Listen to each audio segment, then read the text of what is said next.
Welcome to Gunslingers Life. Oh, tol, hindi na siya Clown's Life, hindi na siya Gypsy's Life, and I'm back. Welcome to Gunslingers Life. Bumalik tayo sa Rocks. It's been a while nung ROX tayo. Naglaro ako ng Origin, but it is a totally different topic. Hindi muna yun yung pag-uusapan natin, pero dapat natin yung itackle kung bakit ako ulit nasa Rocks. Hindi ko ibabash yung Origin or what, but may reason kung ba't ako nagbabalik sa Rocks. Kasi plano ko mag-Origin stream, mag-Origin content na ako pero hindi siya possible. Ayan, once again, sa mga fans natin dyan and sa mga followers natin, fans talaga, sikat ka girl. Sa mga nagpa-follow sa atin dito sa YouTube and sa Facebook page natin, maggagawa ulit tayo ng content for ROX, which is for Gunslinger naman. And before I go through kung ano man yung idea ko or anything, any info about Gunslinger, ano muna, saan ba ako nanggaling? Ba't ka ba nawala, tol? Huling post mo a couple of months ago pa. Ayan. Aside the fact that tinry ko mag-Origin and nag-fail yung venture natin doon is, ayan, kinasal po ako. Ayan, gusto ko lang i-share sa inyo yung good news na yan. Eto. Ayan. Kinasal po ako ng July 1. So, medyo busy tayo niyan. And, na-transfer ako to a different job post. So, I am a QA tester na, which is kailangan ko mag-aral ng mga bagay-bagay para sa work ko para maging efficient ako. So, yung gaming natin is medyo ipinark ko muna ng onte kasi kailangan ko mag-focus doon and yung wedding ko. But, all is good now. Tapos na yung wedding ko. Congratulations. Armada, congratulations Dylan. Yan. Salamat tol kung kinongratulate nyo ako sa isip nyo. And then, QA tester na rin ako, so I'm working on it, still studying, but meron na tayong onting time to create content for our Ragnarok X Next Generation. So, wag na natin patagalin pa. Ano ba ang content natin ngayon? Si content na natin ngayon is yung Gunslinger, ang new job na nilabas nung Monday, which is, ano ba date ng Monday? Monday is date ng Monday. Nagano ko yung screen ko. 7, August 7. Ayan, so ni-release yung job na to nung August 7. And guys, ito pa pala sa update is naka-client ako na Ragnarok X. Ayan, naka-client ako ngayon. Hindi ako naka-iPad. So, meron pala siyang PC version. Pero, para din siyang emulator. Pero, okay na rin. Para mas madali-dali yung pag-record ko ng gameplay kasi hindi ko na isa-setup yung iPad ko and all of those wirings. Nandito na tayo ngayon. So, Gunslinger. Lumabas siya nung Monday. So, nag-start ulit ako kasi may bagong bukas ulit na server. I-intro ulit tayo, boys. So, mga nakakilala sa akin dyan sa server na to, which is, ano ba yung server na natin, huh? Server. What's the server name? Saan yung server name? Kita natin yan, girl. I'm in Gunslingers Revenge server.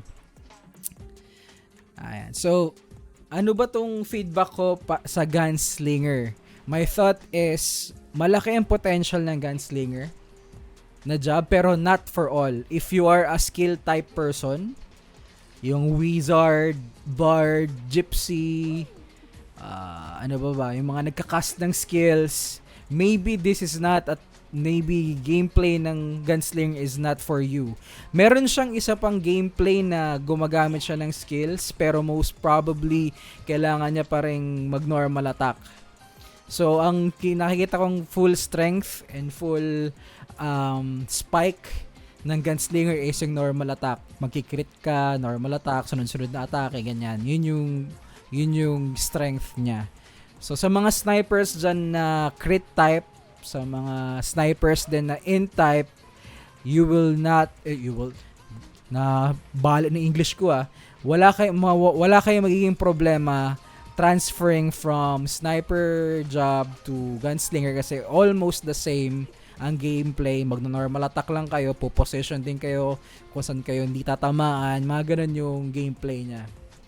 Ako personally, galing ako sa clown, galing ako sa gypsy, before ako mag-stream, galing din ako sa in-type sniper, so okay din sa akin tong gameplay na to. Nag-e-enjoy din ako sa kanya. Hindi naman siya totally a no-no for me. Pero sa mga casters dyan, mukhang hindi nyo to magugustuhan kung nag-start. Madami yung ka-guild na nag-start ng gunslinger and then eventually plano na nilang mag-switch ng job.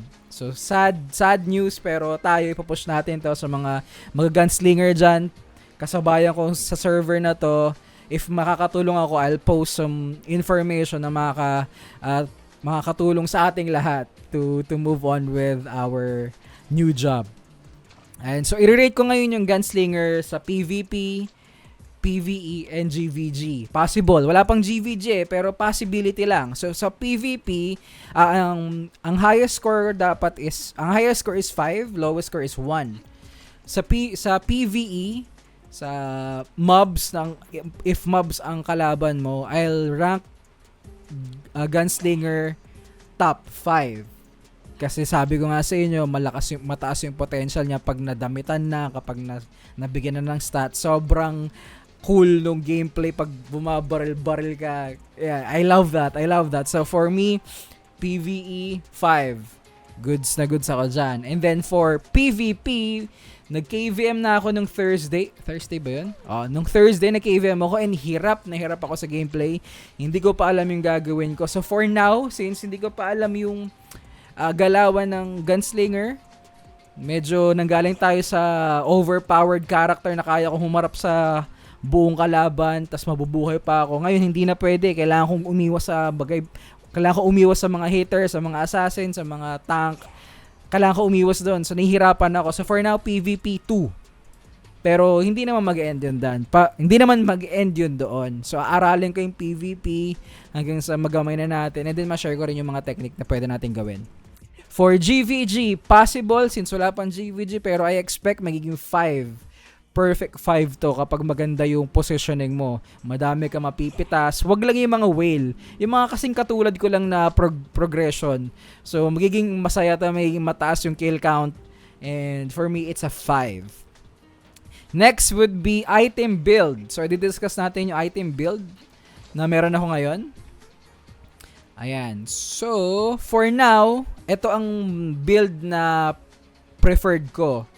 Sa armors ko is meron akong Drake set. Ayan, level 40. Tinrigger ko lang yung set ni Drake. Na kapag nag 30% ng HP nung mob, magkakaroon ako ng additional bonus damage. So, useful yan sa akin since nag-normal attack ako nagki-crit. So, okay yan sa akin. And then for weapon, since gusto ko maabot yung highest damage output, nag-blue ako, blue weapon. So, naka tier 1 na yan. So, ang gamit ko pala guys, dalawa pa lang set ng gamit ng gunslinger. Yung isa, sniper shotgun. Yung isa naman, automatic rifle, tapos pistol. Automatic rifle, sila yung mga gameplay is yung critical normal attack. Yung kabilang side, sila yung mostly nag-i-skill. Pero hindi ko alam kasi yung stat nila is attack speed pa rin, hindi haste. So weird doon sa part na hindi ko na tinangkang intindihin yung kabilang side. Nandito na tayo kagad. Again, so gusto ko yung maximum damage output, blue weapon ako and blue ang tawag ba dito? Sub weapon? Ayan. Blue weapon saka blue sub weapon. Mali ata yung term ko, pero sige, naintindihan nyo naman since matagal na rin kayo nag-rocks. So, nakabulo ako dyan. And then, for my talisman, meron nostalgic ornament ako para ma-buff up yung physical damage output ko. Medyo, sa term namin before, sa mga previous server ko is, ito yung fake damage. Mataas yung damage mo, pero technically, pag tumama ka lalo na sa PvP, medyo maliit yan. Pero ito muna yung goal ko kasi PvE naman yung medyo fino-focusan ko ngayon. So naka-nostalgic ornament tayo. And then for my accessories, hindi ako nag-full luck accessories pa. Kasi kulang ako sa damage, hindi ko makuha yung maximum output. Kapag nakadalawang luck accessories yan, mataas yung total physical damage ko. Pero pag tumama sa mobs, medyo maliit ang tama. Or mas maliit ang damage. Kaya naglagay ako ng pen accessories para tumaas yung damage niya. So yun yung combination ko. Kaya tatlo yan kasi tinrigger ko lang din yung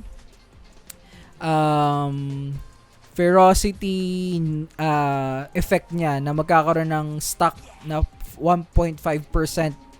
Tapos, stack yan ng 5 times. Kung tier 1, 1% yan. So, additional 5% na attack is not bad.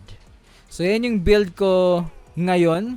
For the future natin, ang babaguhin ko lang dito is yung talisman. Kukunin natin yung pen type talisman ni... Actually, pwede na ako pero hindi ko muna gagamitin. Medyo kulang pa yung damage natin. Pero ang plan ko is papalitan ko to ng meron na, binili ko na ata. Binili ko na ba? Hindi pa. So, papalitan natin siya ng talisman. Hold on.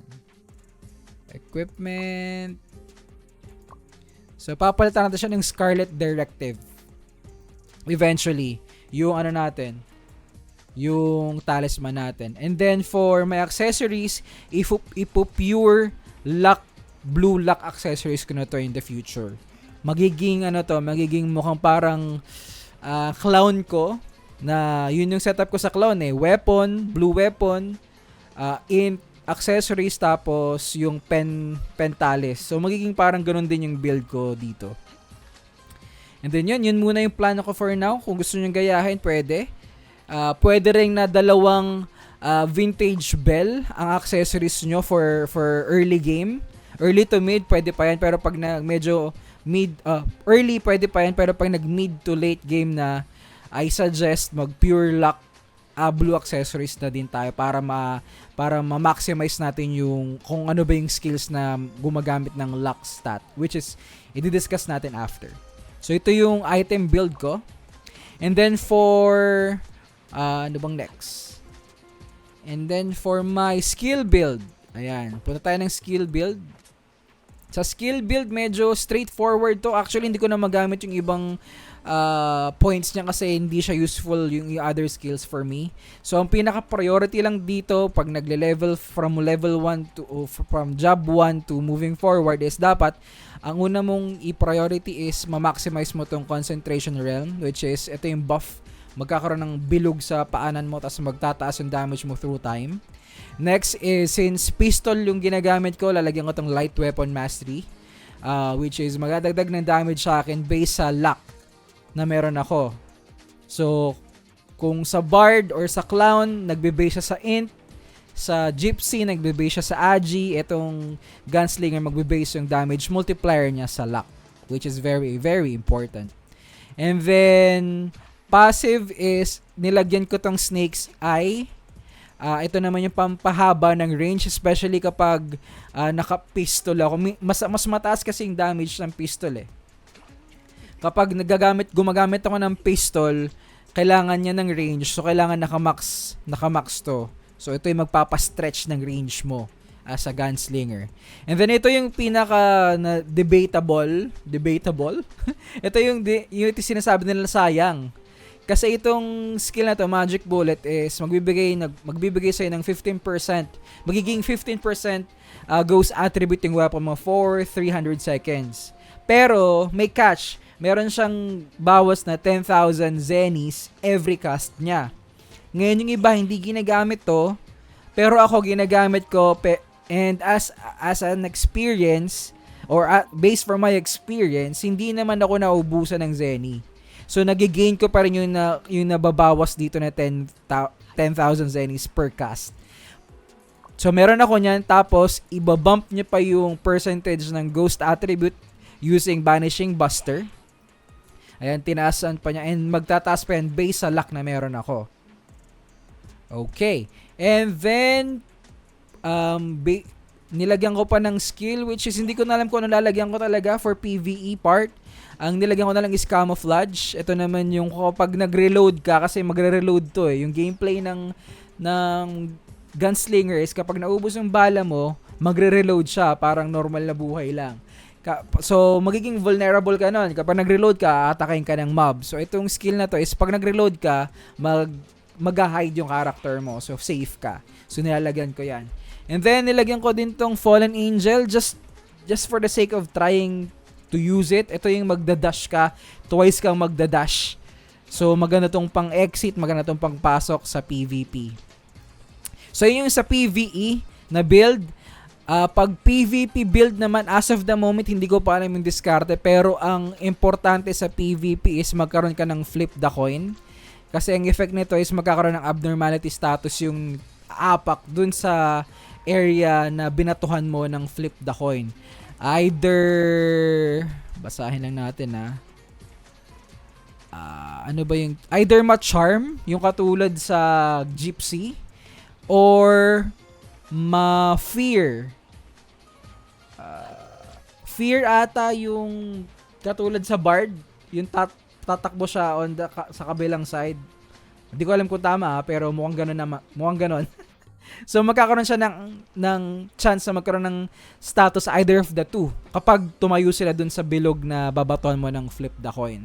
And then Crimson Marker, importante rin dyan para magkaroon ka ng additional boost damage kapag nag-DPS ka sa kalaban mo. Plus, magamit mo tong parang homing missile. So yun yung mga PvP. So PvP skills, pero disclaimer lang, hindi ko pa siya nagagamit. Ang ginagamit ko lang for PvP is flip the coin, tapos normal attack lang ako, and then nag-fallen angel ako para makalayo sa kalaban. And moving forward, didiscover ko rin yung technique sa PvP na to, so isa-share ko sa inyo yun immediately. So yan yung skill build ko. And yep, so for now, ano bang total verdict ko sa Gunslinger? From 1 to 5, 5 yung highest na score. I want to be honest with you guys. For me, ngayon one week ko na siyang ginagamit. For me, 3. Ayoko siyang ibagsak, ayoko siyang ipasa naman ng sobra kasi hindi ko pagamay. So 3 is because maganda siya for PvE for me. And GVG possibility, pero hirap ako sa PvP. Plus, kapag hindi mo gamay yung mobs na aatake mo sa pagpapalevel, ma-frustrate ka dito. Kaya siguro madaming mga gunslinger ang lumilipat ng job kasi hindi nila alam kung paano yung gameplay ng pagle-level nila. Magsi-single target ba ako? Mag-i-skill ba ako? Pupunta ba ako sa lugar na madaming tao? Magsosolo ko ng mobs? Personally, ang ginagawa ko is ganito. Chine-check ko to, guys. Kung dito sa suggested na mobs na meron ako ngayon is, for example, kasi ang target ko, balance XP, base and job. If ganun ang ginagawa ko, ganito ang diskarte ko. So, hanap muna ako ng target ko na mobs. Let's say, for example, ito, Matir. So pag kinil ko yung isang mob or isang Matir, bibilahin ko kung ilang bullet or ilang tira ko bago siya mamatay. Let's say for example, yung Matir is mamatay siya ng 3 baril ko, 3 bala. Pak, patay. And then ang ibibigay niya sa aking XP is around 170 base saka 170 job. So let's say 170. So 3 bullet, dinivide ko sa 3 since 3 beses ko siyang tinamaan. So technically binibigyan ako ng Matir na around 56 or 57 XP base and job per kill ng mobs. Ngayon, ito ang trick na ginagawa ko. Bumababa ako ng level ng mobs kahit sobrang baba, hindi na, 'di ba, normally normal na binibigay sa'yo na experience ng monster is more than and ahead ka ng 3 levels lang. Pag nag-exceed pa doon, may mga penalty na. Pero ginagawa ko is pumupunta ako sa mas lower mobs na one hit, tapos i-check kung ilan ibibigay niya sa akin. Kasi for example, itong Matir, since in-explain ko 170 ibibigay niya XP sa akin, 3 bullets siya bago mamatay, so binibigyan niya ako ng 57-ish na XP per kill. Pero pag pumunta ako sa lower level mobs na same din ng bigay ng base and job XP, tapos bibigay niya ako ng per kill, let's say 70 per kill, mas mataas yung efficiency niya kaysa pumunta ako sa Matir. Ang best example ko is nagstay ako sa skeleton, ano ba yun? Wait ha. Ano bang mobs yun? Ito, nagstay ako sa pirate skeleton guys until mag level 48 ako. So imagine yung gap ko sa kanya. Level 40 yung mob na to, tapos nag level 48 na ako, nandyan lang ako sa skeleton worker. Why? Kasi binibigyan, every kill ko dyan, binibigyan na ako ng around 90 base and job XP, tapos 5 nakapalibot sa akin na mobs. One hit lahat, pak, 1, patay, pak, patay, 5. So sa 5 bullet ko, times 90 yun. And compare sa if lilipat ako sa Matir, na makapatay ako ng isang Matir, 3 bullet is 170 lang. So binigyan niya lang ako ng let's say per bullet, binibigyan niya ako ng 56 or 57 XP. Pag nandito ako sa skeleton worker, lower level mob siya, pero pag na-kill ko yung isang skeleton worker na one hit ko naman, bibigyan na ako ng 90 per bullet. So ang laki ng difference. So ganun yung ginagawa kong mindset. Ngayon, if hindi nyo pa makakapa yung ganung diskarte, nga mafo-frustrate kayo sa gunslinger. So as of the moment, ang score ko sa kanya ibibigay is 3. Kasi may potential siyang maging maganda in the future, and frustrating siya for PvP naman for me. Pero eventually, matutuklasan natin kung paano ito gamitin. And then hopefully, maging tama ako dun sa hula ko na magiging maganda tong character na to in the future. So yun muna for now. Madami na tayong sinabi. I hope na yung mga followers natin dyan, tuloy-tuloy pa rin po sana ang suporta nyo sa channel natin. And hindi ko mapapangako na makapag-post ako ng madalas, pero mapapangako ko is aaralin ko tong job na to to share sa inyo kung ano pa yung pwedeng gawin, kung paano natin ma-maximize yung gunslinger. Yeah. So hindi pala ako gagastos dito sa character na to, kasi yung clown ko, ginastosan ko yun ng malala.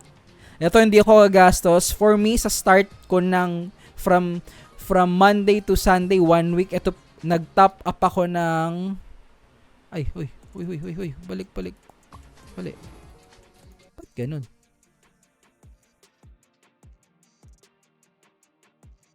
Walang ibang top up dito sa sa PC client, pero nag-top up ako ng worth around 1.8. Yun lang yung top up ko, hindi na ako mag-top up, nag-starting upgrade lang ako and all. Pero ngayon, kaya naman ng fishing, benta, tapos progress, kasi wala naman ako hinahabol. Unlike nung Bard tayo, medyo competitive tayo doon. Hinahabol natin yung mga semi-whale. Ngayon, wala tayong hinahabol. Magko-content lang tayo kung paano palakasin to in our way. So, yun muna yung content natin for tonight. Once again, thank you so much for still supporting this channel, and hopefully madami pa tayong mapag-usapan in the future. Hopefully magkaroon ng podcast, hopefully magkaroon ng ibang content and all. Okay, yun lang muna for now, and miss ko nang gustong sabihin to, and salute sa inyong lahat.